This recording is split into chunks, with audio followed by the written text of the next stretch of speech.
Hello everyone, hope you doing and welcome back to my channel. ये video Hindi में होने वाला है और आज हम बात कर रहे हैं डे 4 जनवरी डेली लीड कोड चैलेंज की।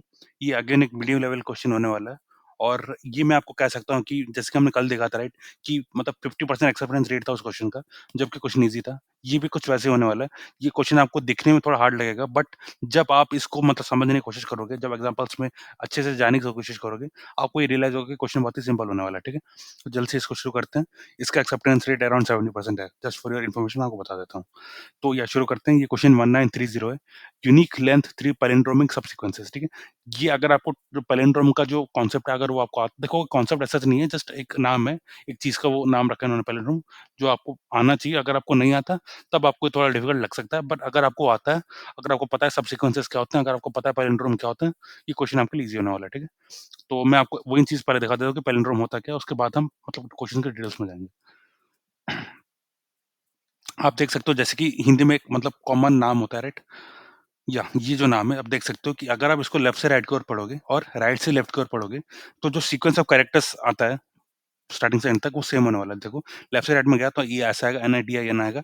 अगर मैं राइट से लेफ्ट की ओर गया तो NITIN अगेन सेम आ रहा है, ठीक है? तो इसी वजह से इसको लेफ्ट से राइट और राइट से लेफ्ट दोनों में पढ़ने पे जो सीक्वेंस ऑफ कैरेक्टर्स आता है, जैसे कि पहले N आएगा, फिर I आएगा, फिर T आएगा, फिर I आएगा, फिर N आएगा, वो दोनों केस में सेम आता है, ठीक है? तो उसी वजह से ऐसे वर्ड्स को हम कहते हैं कि ये पैलिंड्रोम है, ठीक है? इनको पैलिंड्रोमिक वर्ड्स कहते हैं, पैलिंड्रोमिक स्ट्रिंग्स बोलते हैं, ठीक है? As simple as that. तो ये हो गया हमारा पैलिंड्रोम। और जो सबसीक्वेंस क्या होता है? सबसीक्वेंस का एग्ज़ाम्पल इन्होंने खुद भी दिया हुआ है, हम इसमें देख लेंगे जब ये लोग ये बताएँगे। तो या अब क्वेश्चन को शुरू करते हैं। तो ये ये 1930 unique length 3 palindromic subsequence question का नाम है, शुरू करते हैं। So given a string S, return the number of unique palindromes of length 3 that are in subsequence of s, ठीक है? That are in subsequence of s. Note that even if there are multiple ways to obtain the same subsequence, it is only counted once, ठीक है? तो palindrome क्या होता है, इन्होंने उसका ये सैंपल दिया हुआ है, मतलब डेफिनेशन दिया हुआ है, आप इसको आराम से पढ़ सकते हो। गूगल में एक दो सर्च कर लो, आपको डेफिनेटली बहुत सारे एग्जांपल्स मिल जाएंगे। जो एग्जांपल मैंने दिया वो भी अगेन एनफ होने वाला है। आपको ज्यादा कुछ नहीं जानना, आपको उतना ही जानना है जितना मैंने आपको बताया। स्टिल अगर आप एक्सप्लोर करना चाहते हो, आप डेफिनेटली गूगल सर्च करके देख सकते हो, ठीक है? अब बात आती है कि सबसीक्वेंस क्या होता है। तो इस पर्टिकुलर वीडियो में क्योंकि मेरे पास टाइम है, ये क्वेश्चन ईज़ी है, तो मैं इसलिए आपको आराम से बता देता हूँ कि सबसीक्वेंस क्या होता है, थोड़ा डिटेल में, ठीक है? आप देख सकते हो, देखो सबसे पहले आपको अगर समझना है सबसीक्वेंस क्या होता है, तो मैं आपको रिक्वेस्ट करूँगा कि आप सबसीक्वेंस और सब एरे इन दोनों को कंपेयर करो। अगर आप वो कंपैरिज़न समझ गए, तब आपको बहुत ही क्लियर हो जाएगा सबसीक्वेंस क्या होता है, सब एरे क्या होता है, ठीक है? सबसे पॉइंट नंबर 1 ये है, ठीक है? नेक्स्ट में आ जाते हैं कि इसको कैसे फाइंड करना है। ये जो हमें एक वर्ड दिया हुआ है या फिर कह सकते हो स्ट्रिंग दिया हुआ है, इसमें से अगर आपने 1 या 2 कैरेक्टर्स या फिर 0 कैरेक्टर्स भी मान के चलो, या फिर 1, 2 या फिर एनी कैरेक्टर्स को, एनी नंबर ऑफ कैरेक्टर्स को आपने हटा दिया, तो जो रिमेनिंग बचा उसको हम सबसीक्वेंस बोलेंगे। कैसे देख लेते हैं।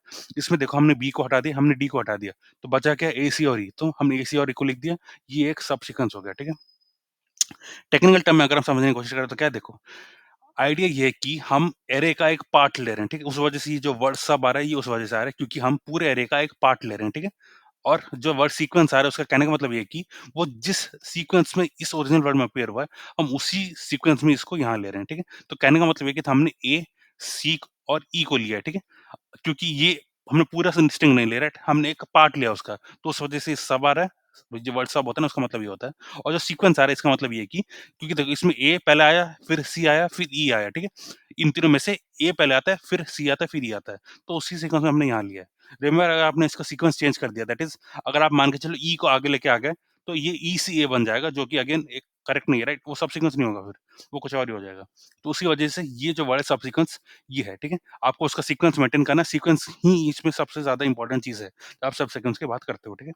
सब एरे में क्या होता है? सब एरे में ये होता है ना कि आप पूरे एरे का एक पार्ट ले रहे हो, एक कॉन्टिग्यूअस पार्ट ले रहे हो, दैट इज़ उसमें जो भी एलिमेंट्स आप ले रहे हो, वो ओरिजिनल एरे में भी एडजेसेंट एलिमेंट्स होते हैं, ठीक है? फॉर एग्जांपल हमने ए बी ले लिया, तो इसमें जो ए और बी है, वो दोनों एडजेसेंट एलिमेंट्स थे, इसलिए आपने वो लिया, तो ये सब एरे बन गया। क्योंकि आपने पूरे एरे का छोटा कंटीन्यूअस पार्ट लिया, उसको सब एरे बोलते हैं, ठीक है? करंट क्वेश्चन में हमको खाली सब सीक्वेंस के बारे में जानना है, सब एरे के बारे में अभी के लिए नहीं जानना है, ठीक है? तो अब शुरू करते हैं क्वेश्चन को। आप देख सकते हैं एग्जांपल में उन्होंने क्या दिया है। उससे पहले मैं आपको फिर से दिखा देता हूँ हमें क्या-क्या फाइंड करना है। यूनिक पैलिंड्रोम्स ऑफ लेंथ 3, ठीक है? तो लेंथ 3 के होने चाहिए, वो पैलिंड्रोम होने चाहिए। पैलिंड्रोम क्या होता है, ये भी मैंने आपको दिखा दिया है। अब वो यूनिक होने चाहिए, ठीक है? यूनिक का मतलब इसमें देख सकते हो इन्होंने फिर से मेंशन किया, बार-बार मेंशन किया है, तो मे बी इसलिए मैं आपको एक बार फिर से बता रहा हूँ। यूनिक मतलब कि अब जिसमें देख सकते हो कि फॉर एग्जांपल देखो, ये एग्जांपल नंबर 1 हो गया। इसमें इन्होंने डिटेल में बताया कि इन्होंने कैसे लिया। देखो इन्होंने क्या किया है ना, देखो सबसे पहले ओके मैं आपको यहाँ पे दिखा देता हूँ। पैलिंड्रोम बेसिकली होता क्या है? इन्होंने लेंथ 3 बताया, ठीक है? लेंथ 3 का कैसे आएगा? देखो लेंथ 3 का कुछ ऐसे आएगा। मैं एग्जांपल 1 की बात कर रहा हूँ देखो। ये starting with a, ending with a, क्योंकि देखो लेंथ 3 का पैलिंड्रोम है, इसका मतलब जो फर्स्ट कैरेक्टर और जो थर्ड कैरेक्टर है, वो सेम होना पड़ेगा। और जो बचा बीच का कैरेक्टर है, वो कुछ भी हो सकता है। और वन मोर थिंग जो मैं आपको दिखा देना चाहता हूँ कि देखो, इसमें इन्होंने क्लियरली बोला कि जो इनपुट हमें दिया जाएगा, उसमें सिर्फ लोअर केस इंग्लिश कैरेक्टर्स होंगे, ठीक है? तो अगेन तो ये अगेन फंडा क्लियर हो जाता है कि जो बीच का कैरेक्टर बचा, वो सिर्फ 26 पॉसिबिलिटीज़ हैं उसके लिए, ठीक है? तो अगर हम इस पैटर्न को आइडेंटिफाई करें, तो हमें कुछ ऐसा मिलेगा, ठीक है? Let me zoom in and let me show this before going two example 1। तो हमें कुछ ऐसे पैटर्न्स मिलेंगे, ठीक है? ये सिर्फ 26 ऐसे पैटर्न्स हैं, जो कि अपने आंसर हो सकते हैं, ठीक है? वो क्या है देखो, या तो ए से स्टार्ट करता है, ए से एंड करता है और इसके बीच में कुछ भी हो सकता है, ठीक है? इसके बीच में 26 पॉसिबिलिटीज़ हैं। सिमिलरली बी का, वो बी से स्टार्ट करेगा, बी से एंड करेगा और उसके बीच में कुछ भी 26 हो सकता है, ठीक है? मतलब कि जो 26 कैरेक्टर्स हैं, उनमें से कोई भी एक हो सकता है, ठीक है? बी भी हो सकता है और बाकी 25 जो कैरेक्टर्स हैं, वो भी हो सकते हैं। Similarly y, starting and ending with y and starting and ending with z, ठीक है? तो ये 26 पॉसिबिलिटीज़ हमारे पास हो गए। तो हम इसी को एक्सप्लोर करते हुए आगे जाएँगे, ठीक है? आप एग्ज़ाम्पल 1 देख सकते हो इन्होंने क्या किया है, इन्होंने इसको लिया है, ठीक है? एज़ द स्टार्टिंग एंड इसको लिया एज़ द एंडिंग, ठीक है? इनके बीच में इन्होंने इन तीनों को एडजस्ट करने की कोशिश की है, तो उस वजह से हमको 3 सब सीक्वेंस मिल रहे हैं, ठीक है? इन्होंने हाइलाइट भी करके दिखाया कि इन्होंने क्या-क्या लिया है। आप आराम से एग्ज़ाम्पल 1, 2 और 3 में जा सकते हो, पर मैं आपको इसका पूरा ओवरऑल बता रहा हूँ कि आपको आंसर कैसे फाइंड करना है, ठीक है? तो जैसे कि मैंने आपको बताया सिर्फ 26 पॉसिबिलिटीज़ हो रही हैं। हम हर 20 देखो इन पूरे 26 पॉसिबिलिटीज़ को हम एक्सप्लोर करने की कोशिश करेंगे यहाँ पे, ठीक है? तो हमारा अप्रोच क्या रहेगा? देखो, जैसे कि मैंने बताया पैलिंड्रोम ऑफ लेंथ 3 कैसे बनेगा? इसका starting character, ending character same होना चाहिए। इसके बीच में कुछ भी एक कैरेक्टर हो सकता है। ये एक कैरेक्टर भी 26 पॉसिबिलिटीज़ के बीच में से कोई एक होगा, ठीक है? As simple as that. तो हमें करना क्या है? बहुत ही सिंपल है। सबसे पहले आपको फर्स्ट अकरेंस ऑफ ए लेना है, जैसे कि मैं अगर इसकी बात कर रहा हूँ, तो मुझे क्या करना है? फर्स्ट अकरेंस ऑफ ए लेना है, लास्ट अकरेंस ऑफ ए लेना है, क्यों? क्योंकि देखो ये जो है ये लास्ट अकरेंस ऑफ ए होना चाहिए, ये होना चाहिए फर्स्ट अकरेंस ऑफ ए, ठीक है? इसके जो बीच में रहा, इसको हम इनमें से जो भी मतलब फर्स्ट और लास्ट अकरेंस के बीच में आता है, उनमें से जो भी यूनिक कैरेक्टर्स आते हैं, उनमें से हम कोई भी इसमें डाल सकते हैं, ठीक है? As simple as that. उनमें से हर एक हमको एक आंसर देगा, जो कि हमें ऐड करते जाना है, ठीक है? रिमेंबर उन्होंने यूनिक बताया, उस वजह से हम सिर्फ यूनिक कैरेक्टर्स को लेंगे। तो मैं आपको फिर से बताता हूँ हमारा अप्रोच क्या होने वाला है। आप ए-बी-सी-डी, ए से लेकर ज़ेड तक जितने भी आते हैं कैरेक्टर्स, उन सबको यहाँ पे फाइंड करने की कोशिश करो, ठीक है? जब आपको मिल जाते हैं उनमें से कोई भी एक, आप उसकी फर्स्ट अकरेंस और लास्ट अकरेंस को रिकॉर्ड करो, ठीक है? आपको इन दोनों का इंडेक्स रिकॉर्ड करना है कि वो कौन से इंडेक्स में सबसे पहली बार दिखा, कौन से इंडेक्स में सबसे लास्ट में दिखा, ठीक है? जब आपको ये मिल जाता है, सेकंड स्टेप जो है वो आपको प्रोसेसिंग है। प्रोसेसिंग में आपको क्या करना है, हर character that is from a to z आपको हर कैरेक्टर के लिए आपको क्या करना है, उसके फर्स्ट एंड लास्ट इंडेक्स को निकालो। जैसे कि ए के लिए ये और ये है, मतलब ये स्टार्टिंग इंडेक्स है, ये उसका एंडिंग इंडेक्स है, ठीक है?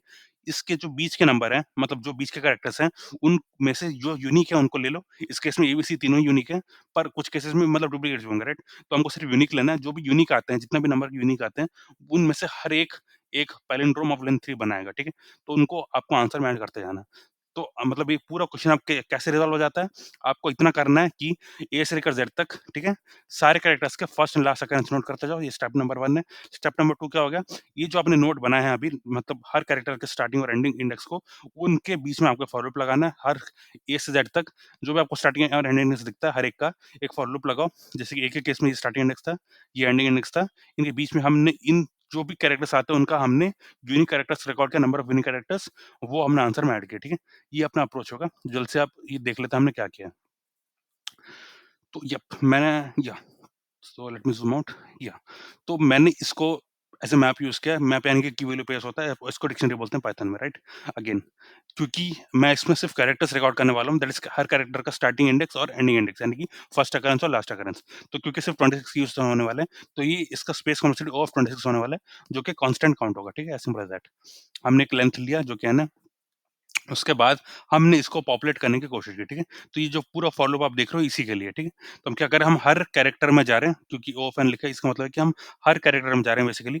अगर वो मेरे इस पर्टिकुलर मैपिंग में नहीं है, दैट इज़ मैं उसको फर्स्ट टाइम देख रहा हूँ। तो क्योंकि मैं फर्स्ट टाइम देख रहा हूँ तो मुझे क्या करना है, मैं आपको ज़ूम इन करके दिखा देता हूँ। मुझे उसका एक की ऐड करना है, उस की के लिए मुझे एक वैल्यू ऐड करना है, ठीक है? तो ये मेरा वैल्यू हो गया। इस वैल्यू के 2 पार्ट्स हैं, ठीक है? ये हो गया मेरा पहला पार्ट, ये हो गया मेरा दूसरा part, that is index 0 and index 1। Index 0 में मैंने क्या किया, इंडेक्स 0 मुझे बताएगा कि वो first occurrence of the character क्या है? First occurrence of S of I है आई, ठीक है? As simple as that. क्योंकि अभी मुझे इसका लास्ट अकरेंस नहीं पता है एट दिस पॉइंट, तो मैं इसको भी आई करके मार्क कर दे रहा हूँ, ठीक है? पर जैसे कि मैं आप यहाँ देखोगे हम जब नेक्स्ट टाइम हम इसको देखते हैं, अगर एसएफआई मुझे दूसरी बार मिलता है, दैट इज़ फर्स्ट बार मिल चुका है, मुझे अब दूसरी बार मिलने जा रहा है, तो उस टाइम पे मैं क्या करूँगा, मैं इसके 1th इंडेक्स को रिप्लेस करूँगा, दैट इज़ मैं इस वाले एलिमेंट को चेंज करके इस वाले एलिमेंट में कन्वर्ट कर दूँगा, ठीक है? अभी जो आप आई देख रहे हो, राइट? ये तब है जब हम इसको पहली बार देख रहे हैं इस कैरेक्टर को, ठीक है? जब हमने एसएफआई को पहली बार देखा है। लेकिन जब आप ये इस वाले इस कंडीशन में आओगे, इसका मतलब ये है कि जब आप उसे दूसरी बार या फिर मोर देन वन्स देख रहे हो, यानी कि आपने उसे पहले कभी देखा हुआ है, आप उसे अगेन देख रहे हो, तो उस केस में हमें क्या करना है, हमको इस वाले को यानी कि 1th इंडेक्स को यानी इस वाले को अपडेट कर देना है विद द लेटेस्ट इंडेक्स, ठीक है? विद द ग्रेटर इंडेक्स, ठीक है? Simple as that, right? तो ये हो गया हमारा कि हमने इसको पॉपुलेट कैसे किया, ठीक है? अब एक बार देख लेते हैं इसको आउटपुट में कि कैसे दिख रहा है। मैं आपको बोथ पाइथन जावा सॉल्यूशन दिखाने वाला हूँ, so please beer with me.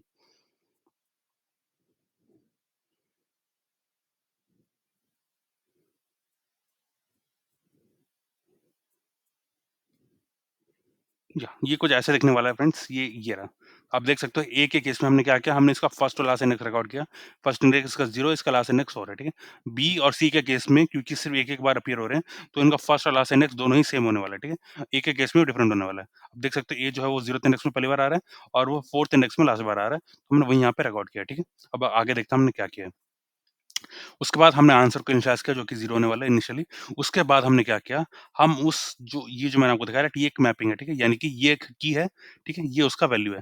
तो अब हम क्या करेंगे, हम सिर्फ वैल्यूज़ में जाएँगे क्योंकि देखो कीज़ हमें पता है एट मोस्ट खाली 26 कीज़ हो सकती हैं या फिर लेस देन 26 होंगी, ठीक है?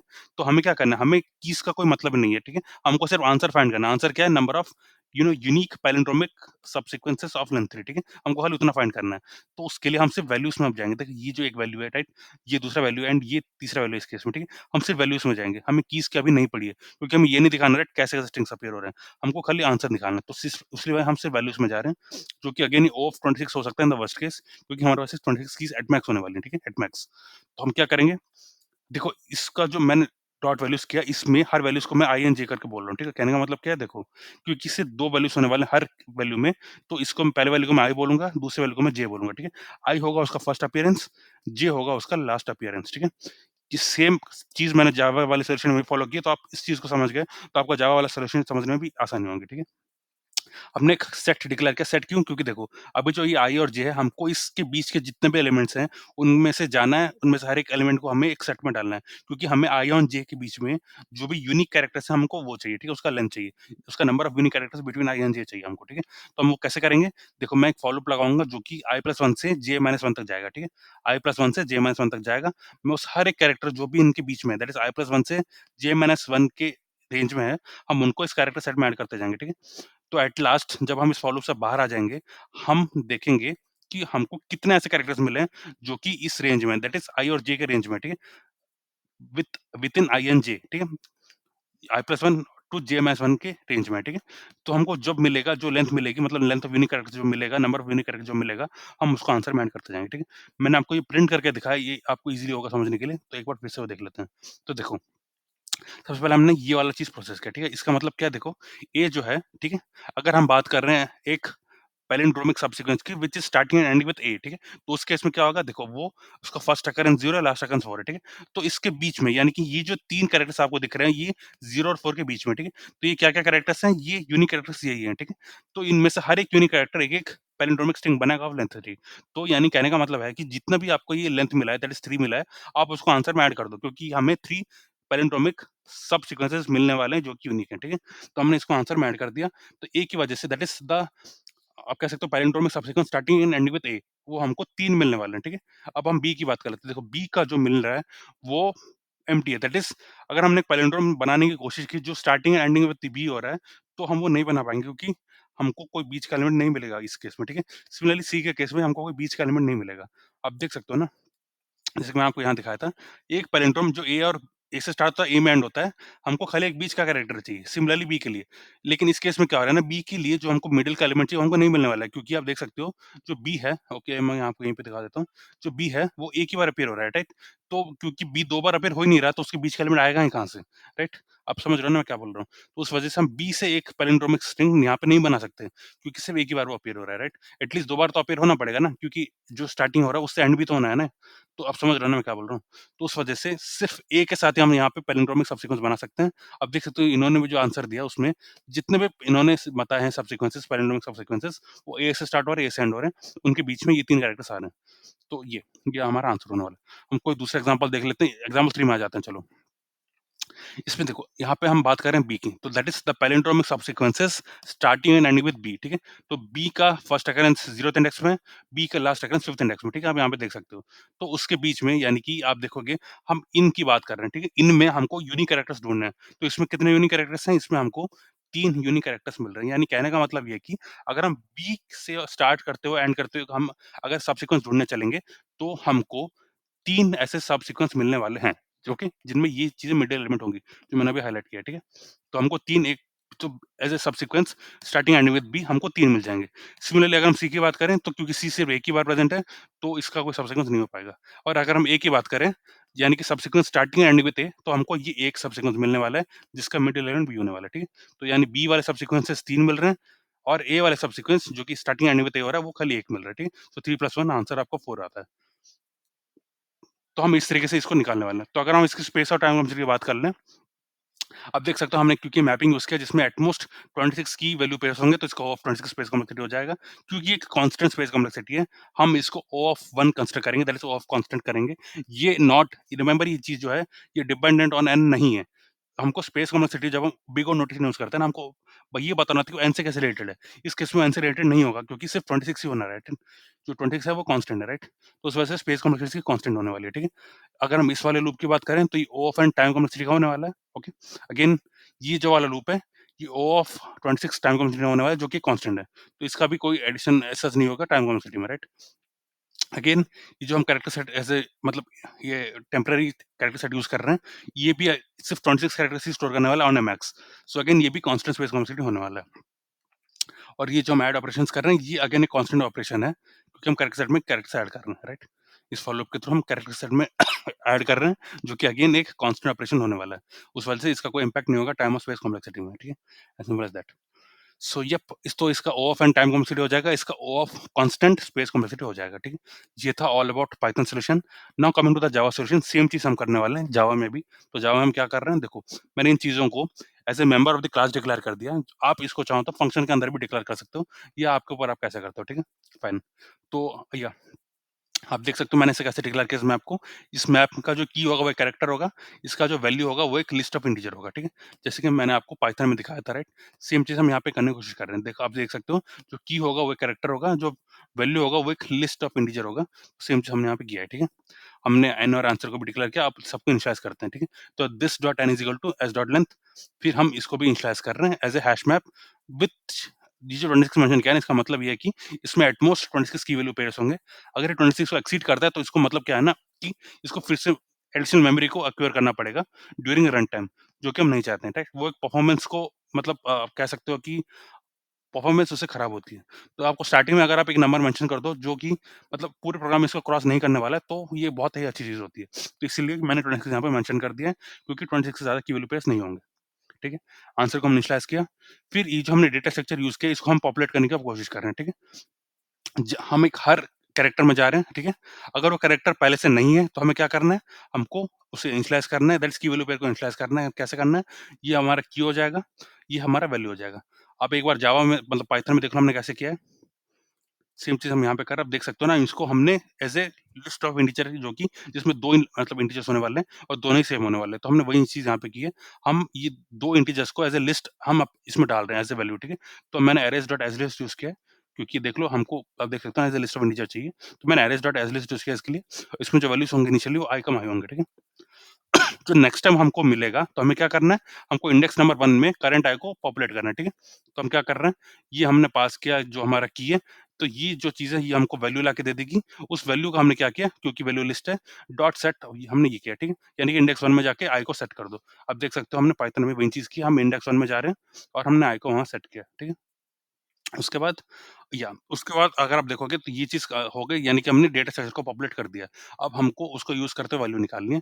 तो अब हम क्या करेंगे, देखो मैंने आपको जावा मतलब पाइथन में भी दिखाया था कि हमको सिर्फ़ वैल्यू से मतलब है, राइट?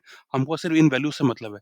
हमको एज़ सच नहीं देखना कि वो कौन से की का एंड ऑल दैट, ओके? हम वो सब नहीं कर रहे हैं। हमको नहीं चाहिए, हमको सिर्फ़ आंसर रिटर्न करना है, हमें एक नंबर रिटर्न करना है, राइट? हमको ये सब नहीं दिखाना कि हमें कौन-कौन से सब स्ट्रिंग बन रहे हैं एंड ऑल, राइट? वो सिर्फ़ हमारे मतलब अंडरस्टैंडिंग के लिए। पर आंसर में वो सब नहीं चाहिए। उस वजह से हम आपने पाइथन में भी देखा होगा, हम सिर्फ़ वैल्यूज़ की ओर फ़ोकस करें, ना कि कीज़ की ओर, ठीक है? तो सेम चीज़ हम जावा में भी कर रहे हैं, हम सिर्फ़ वैल्यूज़ की ओर फ़ोकस कर रहे हैं। एक एडिशनल चीज़ जो मैं आपको यहाँ पे दिखाना चाहता हूँ, जो कि एक बोनस चीज़ होगी आपके लिए, आप देख सकते हो, जो फॉर ईच लूप होता है, उसमें आपको बेसिकली एक डेटा टाइप मेंशन करना होता है, राइट? इस केस में अगर आप देखोगे तो आइडियली आपको as a list of integer यहाँ पे मेंशन करना था, ठीक है? ये जो पार्ट है। पर मैंने यहाँ पे एक वर मेंशन किया। वर का मतलब क्या होता है, देखो आपने सी प्लस प्लस में देखा होगा, ये एक ऑटो करके डेटा टाइप होता है। ऑटो का मतलब होता है कि रन टाइम में वो प्रेडिक्ट किया जाएगा कि इसको क्या एक्चुअल में रिप्लेस करना है इसको, ठीक है? तो सिमिलरली आपने जावा में आपको वर यूज़ कर सकते हो, जो कि आइडियली मतलब सेम नहीं होता ऑटो से, पर हाँ, उसके अल्टरनेटिव आप मान सकते हो, नियरेस्ट अल्टरनेटिव आप मान सकते हो, अल्टरनेटिव ऑटो इन सी प्लस प्लस, ठीक है? अगर आपको मेरी बातें समझ में नहीं आ रही है, प्लीज़ एक बार गूगल करके देख लो। ये चीज़ें मैं आपको बहुत ही एक्सपीरियंस के बाद बता रहा हूँ। मेरे पास ज़्यादा टाइम नहीं, मैं ज़्यादा वीडियो लंबा नहीं करना चाहता, इसलिए मैं आपको शॉर्ट में चीज़ें ज़्यादा से ज़्यादा चीज़ें बताने की कोशिश करता हूँ। आपको नहीं समझ में आ रहा, वीडियो पॉज़ करो, वीडियो स्लो करके एक बार रिवाइंड करके देख सकते हो। पर अगेन ये चीज़ें बहुत ही इन्फॉर्मेटिव है, आपको ये चीज़ें बहुत हेल्प करेंगी ऑन द लॉन्ग रन, ठीक है? तो कहने का मतलब ये है कि अगर आपको कोई बड़ा डेटा टाइप है, तो आपको इस बजाय कि बार-बार लिखने के, जैसे कि इस केस में मुझे लिस्ट ऑफ इंटीजर लिखना होता है यहाँ पे, मैंने उसकी जगह यहाँ पे सीधा वर लिख दिया, ठीक है? ये अपने आप प्रेडिक्ट कर लेगा कि इसका क्या डेटा टाइप है, नहीं यूज़ करेगा, ठीक है? तो इस केस में जो के है, वो एक लिस्ट ऑफ इंटीजर होगा, ठीक है? तो जैसे कि मैंने कहा था, आई जो होगा वो फर्स्ट अकरेंस होगा, जे होगा जो लास्ट अकरेंस होगा। तो हमको कैसे लेना है? जो आई होगा basically 0th index of the list होगा। सिमिलरली जो जे है वो index number 1 of the list होगा, ठीक है? ये हमने पाइथन में भी देखा था, ठीक है? सिमिलर दैट आई का वैल्यू मैंने यहीं पे लिख दिया था यहाँ पे, ठीक है? नेक्स्ट हमको क्या करना है? हमको एक सेट करना है, सेट बनाना है जिसमें अगेन 26 कैरेक्टर्स एट मैक्स होने वाले हैं। तो मैंने उससे 26 के साथ इनिशियलाइज़ किया, उसके कंस्ट्रक्टर में पास करके। एक सेट होगा, सेट का मतलब होता है कि सिर्फ यूनिक वैल्यूज़ को स्टोर करेगा, ठीक है? तो हम क्या कर रहे हैं? ये जो आई और जे के बीच के जो एलिमेंट्स हैं, यानी कि i+1 से j-1, ठीक है? तो हमने i+1 से j-1 तक एक लूप चलाया, जो कि हम p के थ्रू जा रहे हैं, जो p एक वो एक आप कह सकते हो इंडेक्स है, ठीक है? तो इसमें जो भी मतलब कैरेक्टर्स लाइक करते हैं इस रेंज में, उसको हम कैर एस डॉट कैरेट p ले रहे हैं, उसको हम अपने टेम्प में ऐड कर रहे हैं। टेम्प क्या? हमारा कैरेक्टर है, ठीक है? क्या मतलब कैरेक्टर सेट है। तो जब हम इस फॉर लूप से बाहर आते हैं, हमारे पास आई से जे के बीच में जितने भी यूनिक कैरेक्टर्स हैं, वो सब हमको इस पर्टिकुलर सेट में मिल जाएँगे। तब हम क्या करेंगे, उसका साइज़ ले लेंगे। साइज़ हमको बताएगा कि कितने यूनिक कैरेक्टर्स हैं इस पर्टिकुलर सेट में। उसको हम अपने आंसर में ऐड कर देंगे। एट लास्ट हम अपना आंसर रिटर्न कर रहे हैं यहाँ पे, ठीक है? तो आप देख सकते हो हमने सिर्फ 2 फॉर लूप्स यूज़ किए और जब that was all the solution. इसका भी सेम स्पेस और टाइम कॉम्प्लेक्सिटी होने वाला है, जो कि हमने पाइथन में देखा था। ओ ऑफ एन टाइम कॉम्प्लेक्सिटी और ओ ऑफ कांस्टेंट स्पेस कॉम्प्लेक्सिटी। मैं आपको ये भी एक बार रन करके दिखा देता हूँ। अब देख सकते हो इसने भी सारे टेस्ट क्लियर हुए हैं। आप इसको भी सबमिट कर सकते हो बड़े आराम से, कोई डाउट नहीं है कि ये नहीं सबमिट होगा। ये डेफिनिटली वर्क करेगा और ये one of the most optimal solutions है, ठीक है? यप, आप जावा मतलब पाइथन का सबमिट करने से पहले आप जो प्रिंट स्टेटमेंट्स देख रहे हो, राइट? इसको कमेंट कर देना, बिकॉज़ अगर आपने इसको बिना कमेंट के सबमिट किया तो आपका आउटपुट लिमिट एक्सीडेड एरर आ सकता है, ठीक है? ये चीज़ आपको समझनी पड़ेगी क्योंकि आपका फाइनल आंसर में ऐसे प्रिंट स्टेटमेंट्स नहीं होने चाहिए। तो yep, that was all about today. अगर आपको मेरे एफर्ट्स पसंद आते हैं, अगर आपको कुछ भी नया सीखने को मिलता है या फिर आप मुझसे कुछ भी पूछना चाहते हो, please do subscribe and please do comment out. मैं हर कमेंट्स को पढ़ता हूँ and definitely it will be good मतलब pleasure for me to read what you are thinking about this, okay? अगर आपको मेरे एफर्ट्स पसंद आते हैं, आप कोई सजेशन देना चाहते हो या फिर आप कुछ पूछना चाहते हो, प्लीज़ डू कमेंट आउट। और अगर आपको मेरे एफर्ट्स पसंद आते हैं, आपको कुछ एक्स्ट्रा सीखने को मिलता है, then please subscribe to the channel. This really gives us a lot of motivation to continue further. मैं लास्ट 74 डेज़ से मैं सॉल्यूशंस डाल रहा हूँ। मैं ये चाहता हूँ कि हर किसी को फ्री में क्वालिटी कंटेंट मिले, वो कोडिंग सीखें, एट द सेम टाइम उनकी लाइफ़ को इम्प्रूव करने के लिए कोडिंग का एक रोल हो। That is the only aim with which I am working. अगर आपको मेरे एफर्ट्स पसंद आते हैं, अगर आपको कुछ भी मुझसे सीखना है, प्लीज़ चैनल को सब्सक्राइब करें। मैं हर दिन कोशिश करता हूँ कि मैं आपको बोथ पाइथन, जावा सॉल्यूशन, इंग्लिश और हिंदी के वीडियोज़ के साथ दूँ। सो या फिर that was all for today. See you tomorrow. Thanks a lot.